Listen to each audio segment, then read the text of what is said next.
来到嘉义溪口乡，在溪口乡有将近50%的客家人，但是服老化之后会说客语的人并不多，所以呢，在这里的乡公所成立了客家歌谣班，不但呢是让民众学唱客家传统歌谣，也学客家流行歌曲。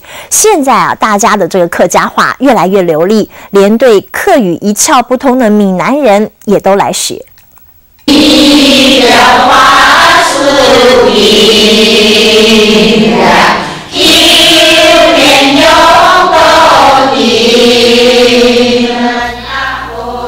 老师点歌，嘉义溪口班的学员就能清唱。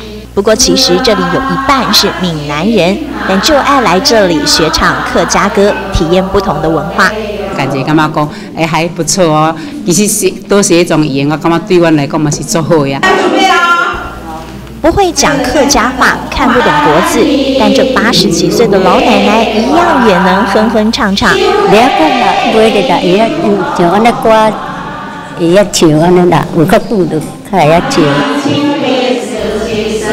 不管是不是客家人，打着拍子就能跟上节奏。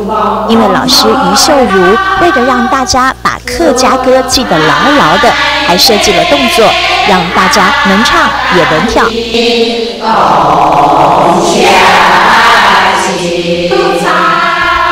学了4年，不论是不是客家人，都能唱上几10首的客家歌。为了让大家更容易学，老师还用拼音从客家话教起。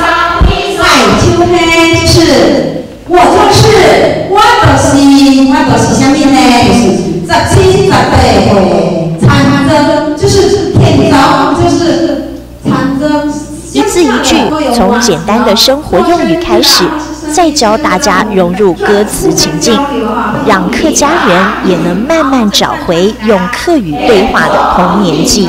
对，因为从小就到台北去，对，刚好就因为知道说这边文化馆有在办这个客家，我想说再重拾一下童年的那个记忆，看能不能把它再捡回来这样子。溪口乡虽然有55%是客家人，不过随着时间过去，会说客语的人并不多了。只是现在大家聚在嘉义溪口乡文化馆，一起找回客家文化的根。客语慢慢式微了，然后现在既然可以这样从这边再重新出发，我觉得非常好，非常高兴。让我非常感动的是他们的出席率几乎就是90%以上，真的让我好感动。跟着客家歌曲的节奏，嘉义溪口乡一步一步推动客家文化，成果有目共睹。